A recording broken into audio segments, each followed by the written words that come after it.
Hello, good morning, जोहार। मैं राजू और आप देख रहे हैं 24 झारखंड न्यूज। चलिए जानते हैं झारखंड की आज की 25 मुख्य बड़ी खबरों को।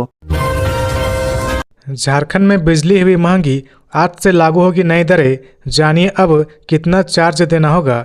झारखंड में बिजली की दरें 30 पैसे प्रति यूनिट बढ़ा दी गई है। बिजली नियामक आयोग ने नई दरों की घोषणा कर दी है, जो 1 मई से लागू होगी। शहरी क्षेत्रों में घरेलू उपभोक्ताओं के लिए अभी तक प्रति यूनिट 6 रुपये 65 पैसे थी, जिसे बढ़ाकर 6 रुपये 95 पैसे कर दिए गए हैं। वहीं ग्रामीण क्षेत्रों में यह दर 6 रुपये 30 पैसे से बढ़ाकर 6 रुपये 60 पैसे प्रति यूनिट तय की गई है।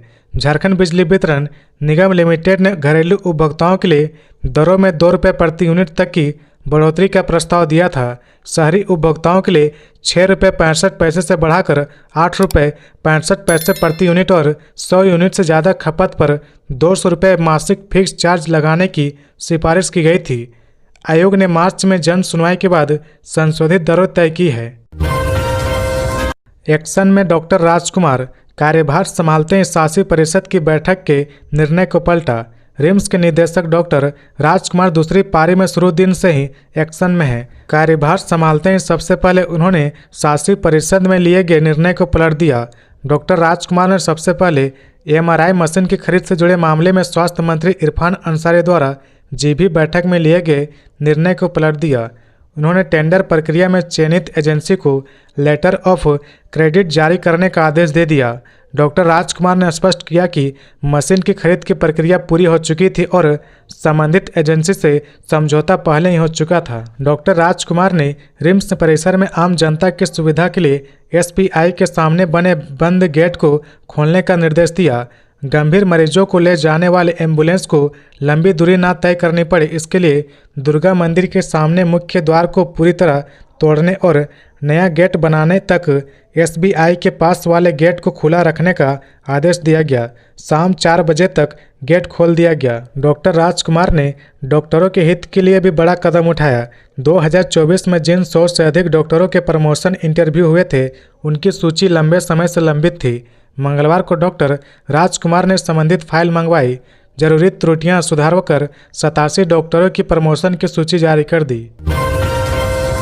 SCB ने शिक्षा विभाग के अकाउंटेंट सह कंप्यूटर ऑपरेटर को 3,500 रुपये घूस लेते रंगे हाथ पकड़ा।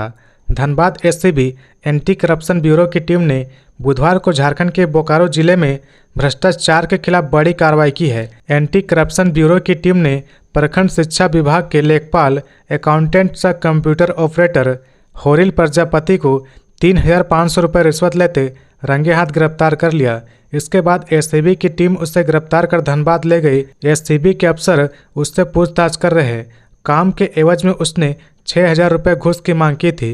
इसके बाद पारा शिक्षक ने SCB में शिकायत दर्ज कराई थी। पुलिस की कार्रवाई से झारखंड में नक्सलियों के बीच मची खलबली। अब आत्मसमर्पण के लिए लगा रहे मदद की गुहार। पुलिस की लगातार कार्रवाई से झारखंड में नक्सलियों के बीच दहशत है। खासकर जब से बोकारो में 8 नक्सलियों का एक साथ इनकाउंटर हुआ है, तब से नक्सलियों में बेचैनी ज़्यादा बढ़ गई है। आलम यह है कि दर्जन भर नक्सली आत्मसमर्पण के लिए पुलिस और केंद्रीय बलों से संपर्क करने में जुट गए। झारखंड में नक्सलियों के खिलाफ पुलिस का अभियान और इनकाउंटर में इनामी नक्सली के मारे जाने के बाद नक्सल संगठन में खलबली मची हुई है। झारखंड के DGP अनुराग गुप्ता ने बताया कि कई जिलों में नक्सली आत्मसमर्पण के लिए SP से संपर्क कर रहे। DGP ने बताया कि लगातार आत्मसमर्पण के लिए नक्सली हमारे जिलों के SP से संपर्क कर रहे। ऐसे में वे भी चाहते हैं कि जो युवा रास्ता भटक कर हिंसा के मार्ग पर चल पड़े हैं, वे मुख्य धारा से जुड़े। मिली जानकारी के अनुसार झारखंड के लोहरदगा, लातेहार, पलामू से लेकर कई जिलों में सक्रिय नक्सली कैडर आत्मसमर्पण के लिए लगातार प्रयास कर रहे हैं। ऐसे में DGP के द्वारा सभी जिलों के SP को यह निर्देश जारी किया गया है कि जो भी नक्सली कैडर पुलिस के सामने सरेंडर करना चाहते हैं, उनकी मदद कर उन्हें मुख्य धारा से जोड़ा जाए। DGP ने जिलों के SP को यह भी निर्देश दिया कि वो आत्मसमर्पण के लिए संपर्क करने वाले नक्सली कैडरों को झारखंड सरकार की आत्मसमर्पण नीति के तहत मिलने वाले लाभ की भी जानकारी दे। कांग्रेस 6 मई से शुरू करेगी संविधान बचाओ अभियान। कहा हमने संस्थाओं को बचाया तभी चाय बेचने वाला बना प्रधानमंत्री। कांग्रेस की संविधान बचाओ अभियान को लेकर पलामू में जिला कांग्रेस नेता ने बैठक की। इस बैठक में कांग्रेस नेताओं ने कहा कि हमने देश के संवैधानिक संस्थाओं को बचाया है तभी एक चाय बेचने वाला देश का प्रधानमंत्री बना। आज देश की संवैधानिक संस्थाओं का बुरा हाल है। चुनाव आयोग क्या कर रहा सबको पता है। दरअसल 6 मई से कांग्रेस की संविधान बचाओ अभियान की शुरुआत होने वाली है। संविधान बचाओ अभियान को लेकर कांग्रेस के प्रवक्ता ऋषिकेश सिंह ने कहा कि लोकसभा चुनाव के बाद केंद्र सरकार ने कहीं न कहीं देश के संवैधानिक संस्थाओं को चोट पहुंचाने का प्रयास किया है। इन्हीं सब बातों को लेकर कांग्रेस जनता के बीच जा रही। उन्होंने कहा कि सुप्रीम कोर्ट पर टिप्पणी के मामले में कोई कार्रवाई नहीं हुई, यह क्या संदेश दे रहा। प्रदेश प्रवक्ता सोनाल शांति ने कहा कि 6 मई के बाद प्रत्येक जिला में संविधान बचाओ अभियान का आयोजन किया जाएगा। 13 मई के बाद सभी विधानसभा क्षेत्रों में भी अभियान चलाया जाएगा। झारखंड के करोड़ों लोगों को हेमंत सरकार देने जा रही बड़ा तोहफा, 15 लाख रुपए तक ले सकेंगे लाभ। झारखंड के अबुआ स्वास्थ्य योजना और आयुष्मान भारत मुख्यमंत्री जन आरोग्य योजना के लाभुकों को सरकार बड़ा तोहफा देने वाली है।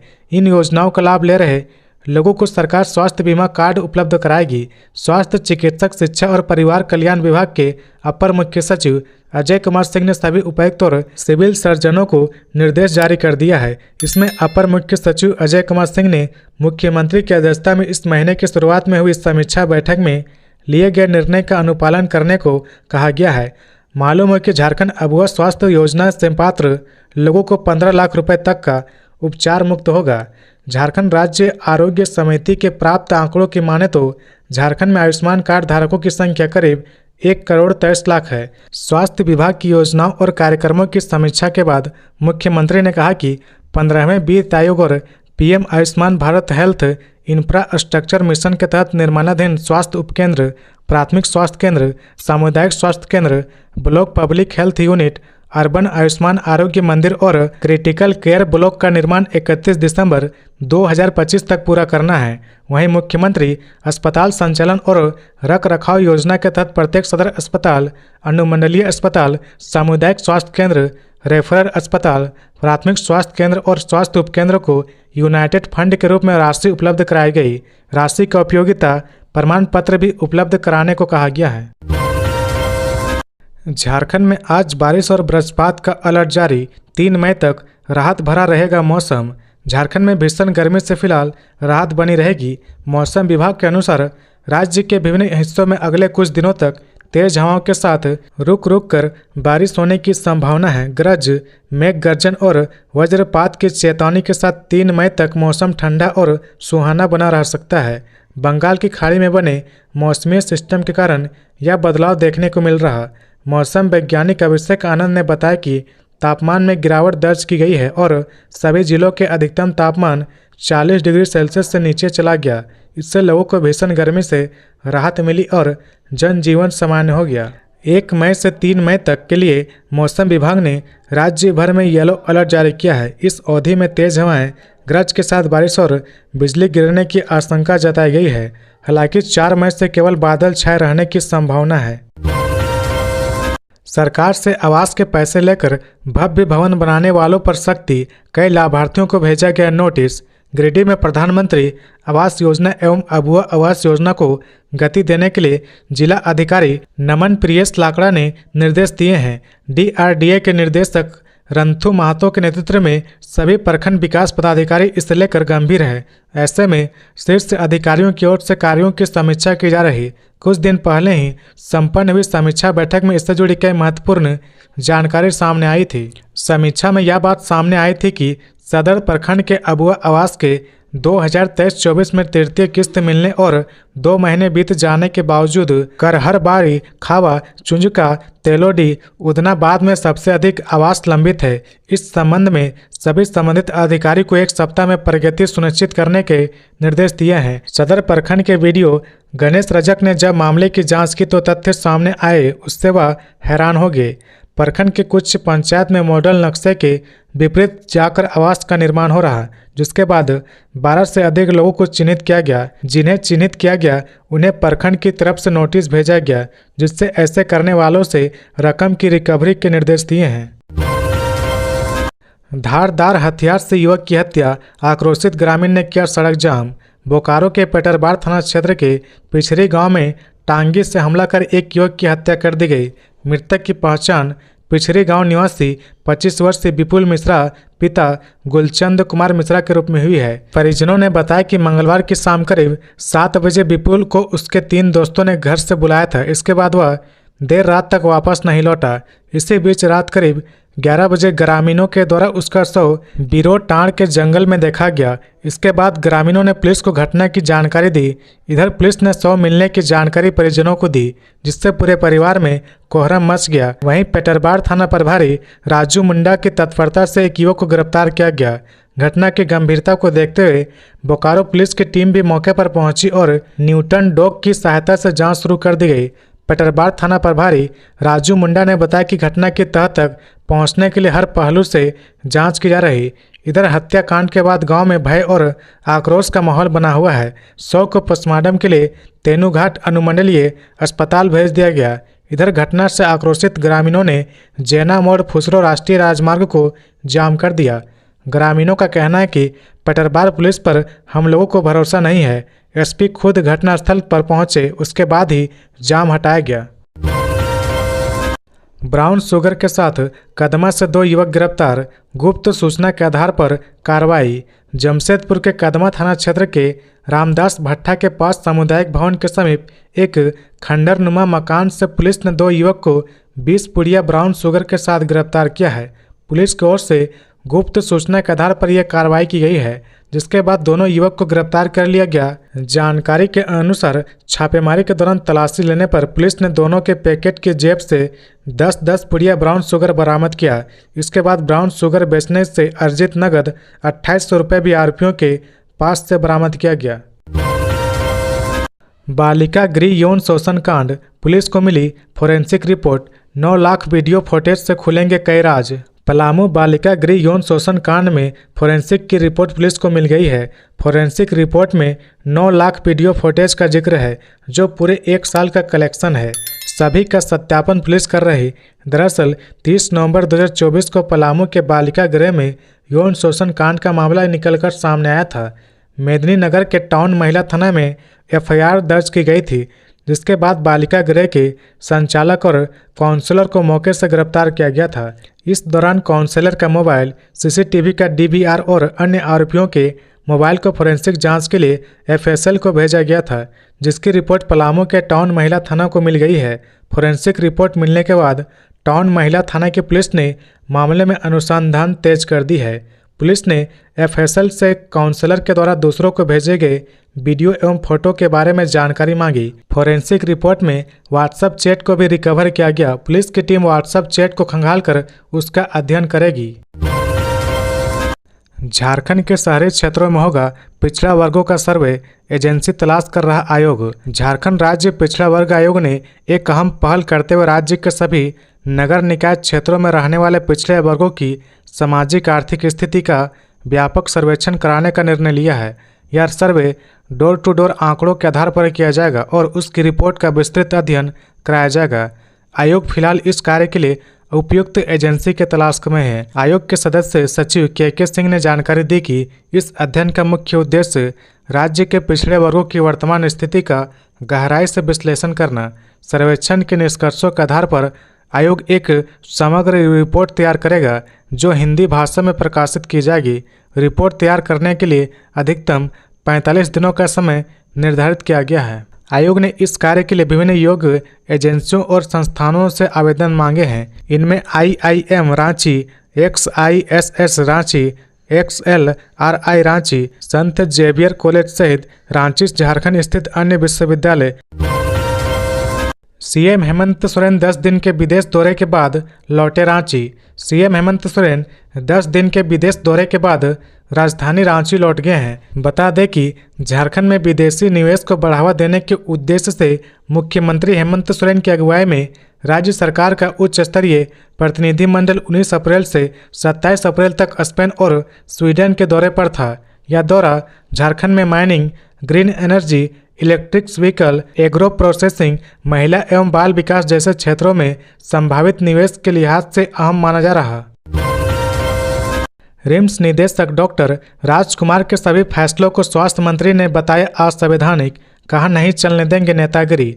झारखंड उच्च न्यायालय के आदेश के बाद दोबारा पदभार ग्रहण करने वाले रिम्स निदेशक डॉक्टर राजकुमार के 29 अप्रैल को लिए गए सभी फैसलों को स्वास्थ्य मंत्री डॉक्टर इरफान अंसारी ने असंवैधानिक करार दिया है। उनके साथ मौजूद अपर मुख्य निदेशक अजय कुमार सिंह ने कहा कि जब रिम्स के एसोसिएट और असिस्टेंट प्रोफेसर की पदोन्नति का मामला रिम्स शासी परिषद की बैठक में पास नहीं हुआ तो फिर निदेशक ने कैसे यह फैसला लिया।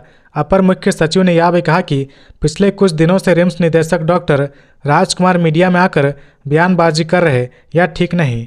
नेपाल हाउस मंत्रालय में संवाददाता सम्मेलन के दौरान स्वास्थ्य मंत्री डॉक्टर इरफान अंसारी ने कहा कि जिसका कोई वजन नहीं और जो स्वास्थ्य महकमे के छोटा सा अंग है वह इन दिनों ऐसा दिखा रहा कि मानो वह मंत्री और स्वास्थ्य विभाग से टकरा रहा।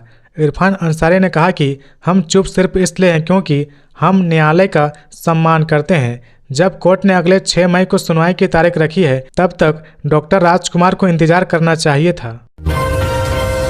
झारखंड के मोहित अग्रवाल को अमेरिका कंपनी से मिला 1,23,00,000 रुपए का पैकेज।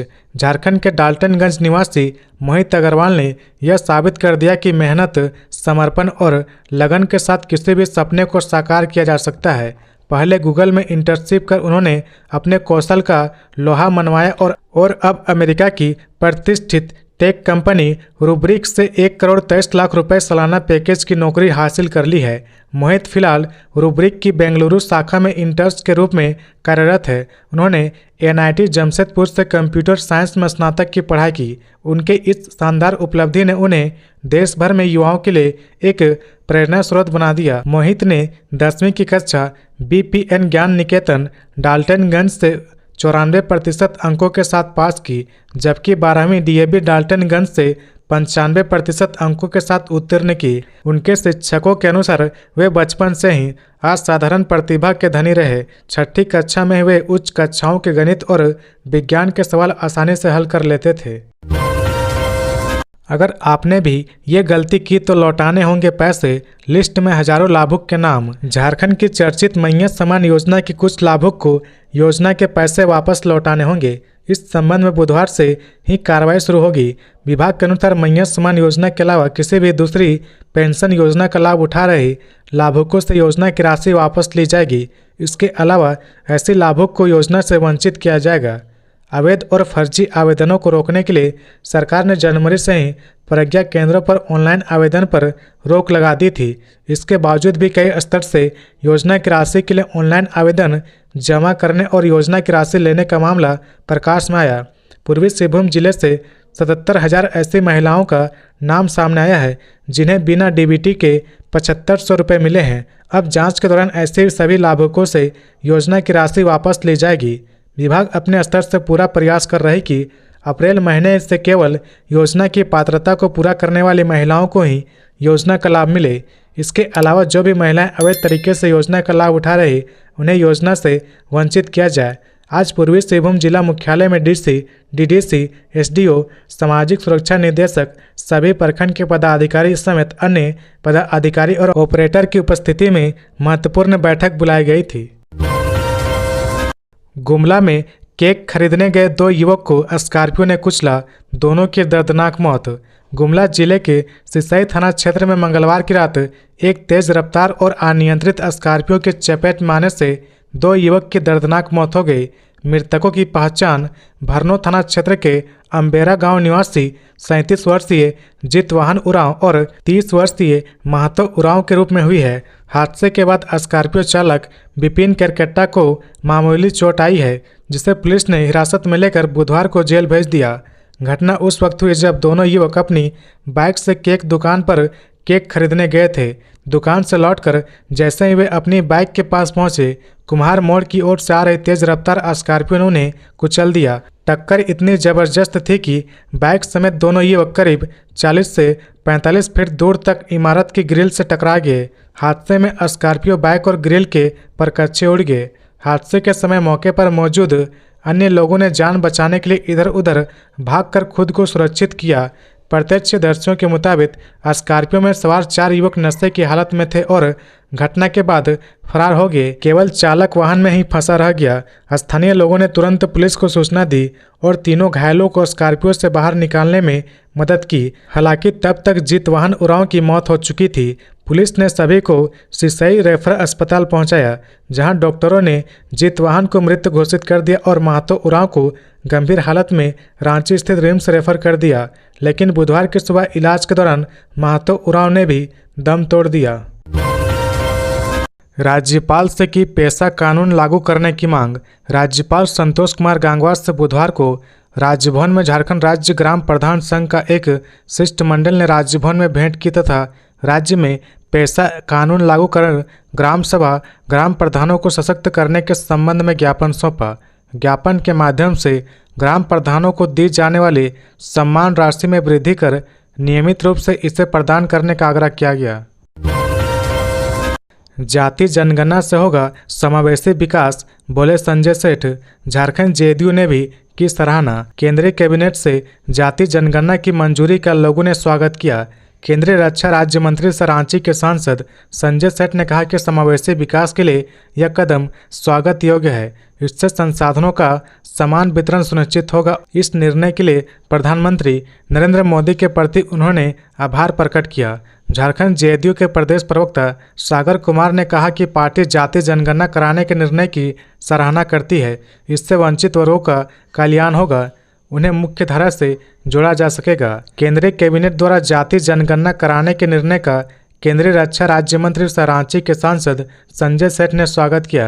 केंद्रीय रक्षा राज्य मंत्री संजय सेठ ने कहा कि जाति जनगणना से सरकार नीति निर्माताओं, शिक्षाविदों और अन्य लोगों को भारतीय आबादी का आकलन करने, संसाधनों तक पहुंचाने, सामाजिक परिवर्तन की रूपरेखा तय करने और परिसीमन अभ्यासों में मदद मिलेगी। इसका लाभ समाज के उस बड़े तबके को मिलेगा जो अब तक वंचित है। समावेशी विकास के लिए जाति जनगणना स्वागत योग्य है। इससे संसाधनों का समान वितरण सुनिश्चित होगा। झारखंड सरकार ने जारी की सहायक प्रशाखा पदाधिकारी की वरीयता सूची। कार्मिक विभाग ने वरीय सचिवालय सहायता कोटि से सहायक प्रशाखा पदाधिकारी के पद पर प्रोन्नति पाने वाले कर्मियों की अंतिम वरीयता सूची जारी कर दी है। यह प्रोन्नति 1 अक्टूबर 2012 और 27 अगस्त 2015 से भूतलक्षी प्रभाव से लागू होगी। सहायक उत्पाद आयुक्त का आदेश। होटल ढाबा में शराब बिक्री व पीने वालों पर करे कार्रवाई। उत्पाद विभाग के सहायक आयुक्त ने एक आदेश जारी कर कहा कि रांची के आसपास संचालित ढाबा व होटलों में अवैध शराब की बिक्री के खिलाफ कार्रवाई होगी। यह आदेश उन्होंने निरीक्षक उत्पाद रजनीश कुमार के साथ विभाग के अवसर निरीक्षक प्रदीप शर्मा, दिलीप कुमार शर्मा, प्रकाश मिश्रा व रुपेश कुमार को दिया। 29 अप्रैल को जारी आदेश में कहा गया कि रांची के आसपास संचालित ढाबा व होटल में अवैध शराब बिक्री की सूचनाएं मिली है। इससे राजस्व की क्षति और विधि व्यवस्था की समस्या उत्पन्न हो सकती है, इसलिए छापेमारी अभियान चलाकर इसे रोका जाए। उल्लेखनीय कि पिछले दिनों रिंग रोड के होटलों और रेस्टोरेंट में अवैध तरीके से शराब की बिक्री और 200 से 400 रुपये लेकर शराब पीने की छूट देने की खबर प्रकाशित किया गया था। खूंटी में सड़क किनारे पुलिस ने बरामद किया शव। पत्थर से कूचकर हत्या की आशंका। खूंटी जिले के लापुंग सड़क किनारे एक अज्ञात युवक का शव मारंग हादा थाना की पुलिस ने बरामद किया है। प्रथम दृष्टया युवक की हत्या पत्थर से कूचकर की गई लगता है।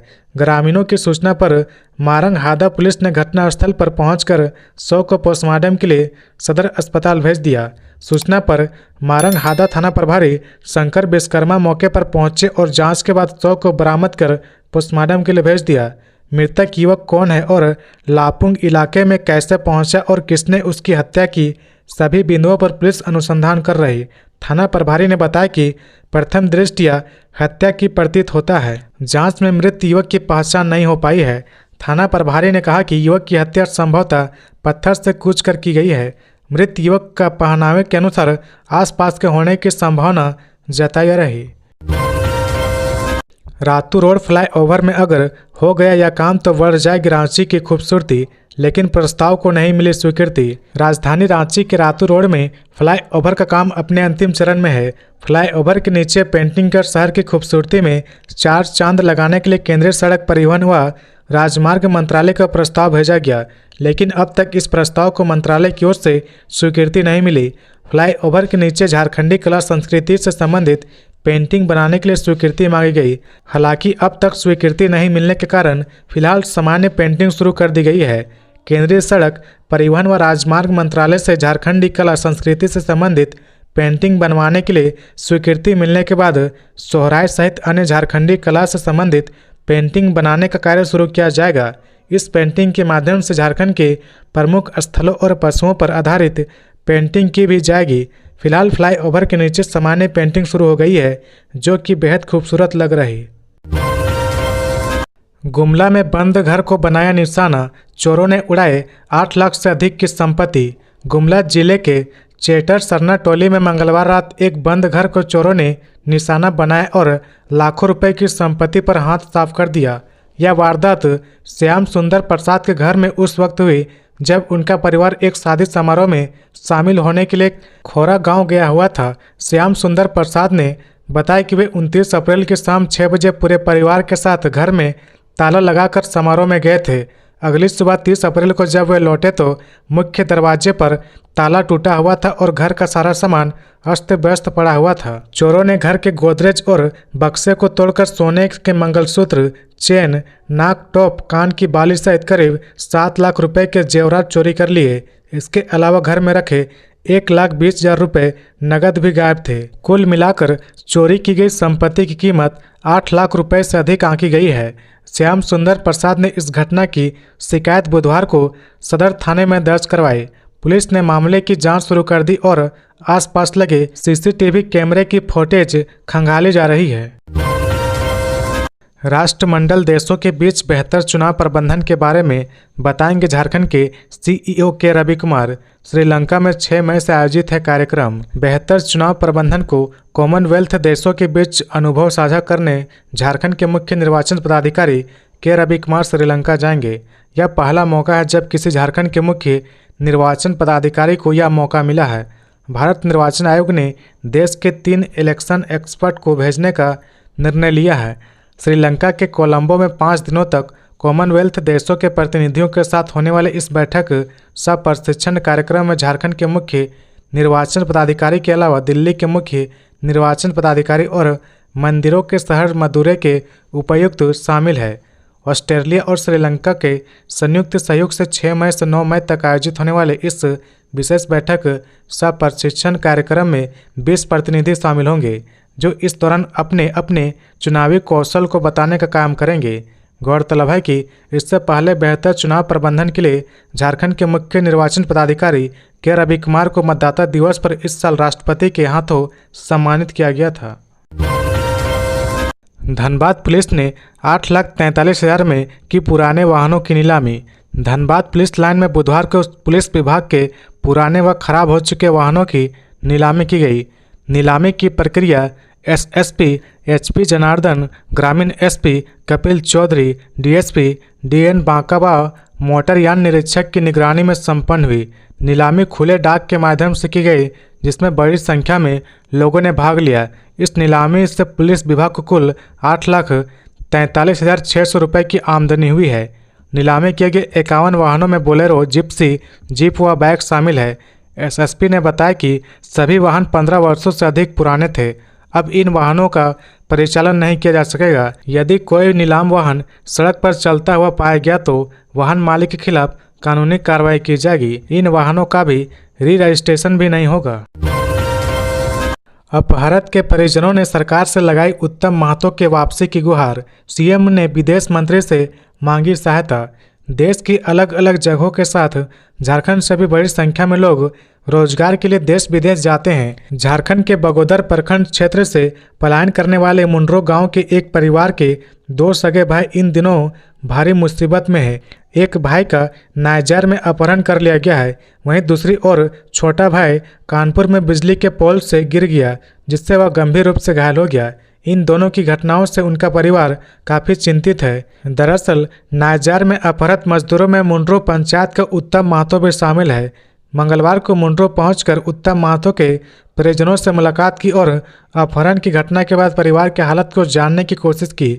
इस बीच परिजनों ने बताया कि शुक्रवार दोपहर 3 बजे नायजार देश में उत्तम महतो का अपहरण कर लिया गया था, जबकि कानपुर में छोटे भाई प्यारी महतो हादसे के शिकार हो गए।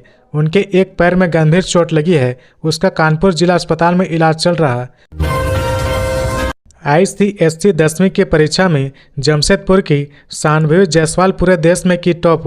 ICSE कक्षा 10वीं के परीक्षा में जमशेदपुर की शानवी जायसवाल ने पूरे देश में टॉप किया। शानवी ने 100% अंक हासिल कर एक नया कीर्तिमान स्थापित किया है। लोयलो स्कूल की इस मेधावी छात्रा की इस उपलब्धि पर न केवल उनका परिवार बल्कि पूरे झारखंड को गर्व है। शांभवी ने अपनी इस शानदार सफलता का श्रेय आत्मविश्वास, समय के सही उपयोग को दिया है। उन्होंने बिना किसी कोचिंग के पूरी तरह से सेल्फ स्टडी के दम पर यह कीर्तिमान हासिल किया है। शांभवी का कहना है कि उन्होंने अपने लक्ष्य पर ध्यान केंद्रित रखा और नियमित अध्ययन के माध्यम से अपनी सफलता को सुनिश्चित किया।